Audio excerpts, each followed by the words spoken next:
Λοιπόν, αυτή είναι η σχάρα για το NC, το 2021-24 μοντέλο. Μόλις την ανοίξαμε, ποιοτικά είναι πάρα πολύ καλή. Είναι αρκετά βαριά, δεν το περίμενα. Η κατασκευή είναι στιβαρή και η βαφή είναι πάρα πολύ καλή εκ πρώτης όψης. Έρχεται μαζί και το kit, ένα kit με βίδες, το οποίο θα δούμε πού χρειάζεται στην εγκατάσταση. Λοιπόν, πάμε να κάνουμε την εγκατάσταση, να δούμε πώς φαίνεται πάνω στη μηχανή. Λοιπόν, η εγκατάσταση, ανοίγουμε το πίσω. Εδώ έχει κάτι μαύρα καπάκια, πλαστικά, με ένα ψηλό κατσαβιδάκι. Θα βγάλουμε προσεκτικά τις τάπες και τις 4. Λοιπόν, αφού χαλαρώσουμε τις βίδες,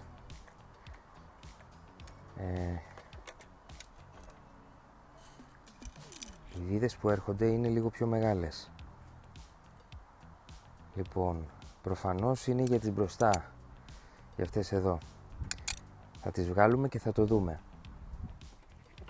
Εδώ στο δεύτερο χερούλι της μηχανής υπάρχει το σίδερο που κρατάει τη σέλα του συνοδηγού πάνω, είναι περασμένο, οπότε θα πρέπει να βγάλουμε την ασφάλεια εδώ πέρα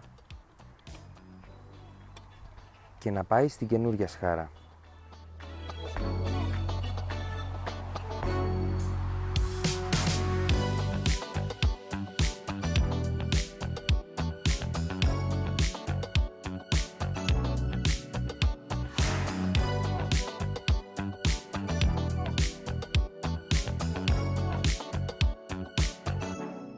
Λοιπόν, βγάλαμε το χερούλι αυτό που ήταν δεμένο, η αντιρρίδα της σέλας, και πρέπει να προσέξουμε τις δύο ροδέλες που έχει και την ασφάλεια να μην τα χάσουμε.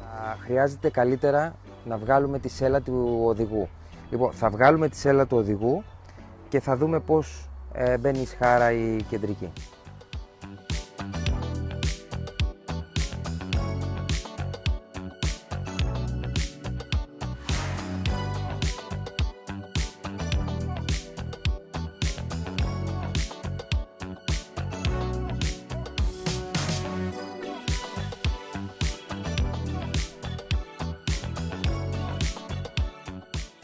Λοιπόν, τη σχάρα θα την περάσουμε από πίσω, συρταρωτά και προσεκτικά κάτω από τη σέλα του συνοδηγού και να έρθει εδώ στις βάσεις. Θα προσέξουμε αυτό εδώ το πλαστικό, να το σηκώσουμε για να περάσει από κάτω.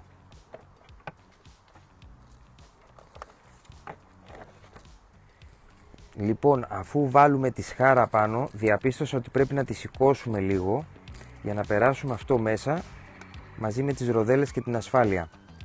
Θα βρούμε κάτι να τη στηρίξουμε την πίσω σέλα και θα βάλουμε τη ροδελίτσα, την άλλη ροδελίτσα θα περάσει μέσα, οπότε να μπορούμε να το κρατήσουμε αυτό εδώ και μετά θα βάλουμε και την ασφάλεια. Από τις παλιές χειρολαβές χρησιμοποιούμε τη μία ροδέλα. Θα βάλουμε ένα άλεν ή ένα κατσαβίδι προσεκτικά μέσα εδώ. Δεν είναι και πάρα πολύ εύκολο να βγει. Λοιπόν, εντάξει, αυτό είναι εύκολο. Λοιπόν, θα βγάλουμε το ένα και θα τα χρησιμοποιήσουμε στις πίσω τρύπες. Στις μπροστά τρύπες θα μπουν αυτά που έχει μέσα η συσκευασία. Αφού βάλουμε τα δύο ποτηράκια πίσω, βάζουμε προσεκτικά μην μας πέσει μέσα στα πλαστικά το ποτηράκι που είναι η συσκευασία και βάζουμε και τις μακριές βίδες μπροστά με τη ροδέλα που υπήρχε. Λοιπόν,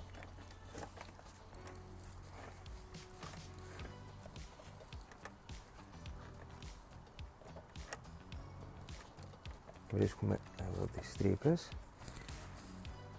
και βιδώνουμε. Βιδώνουμε λίγο, δεν βιδώνουμε τέρμα, ίσα ίσα για να κρατήσει και να μην φύγει εκεί.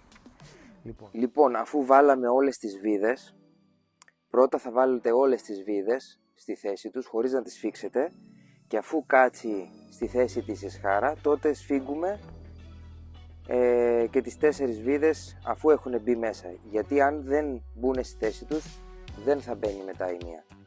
Έχουμε βάλει εδώ την ασφάλεια, βάλαμε και την μπροστινή σέλα και πάμε να δούμε πως φαίνεται από μακριά. Από κοντά πάντως φαίνεται φανταστική και ποιοτικά και σαν εμφάνιση.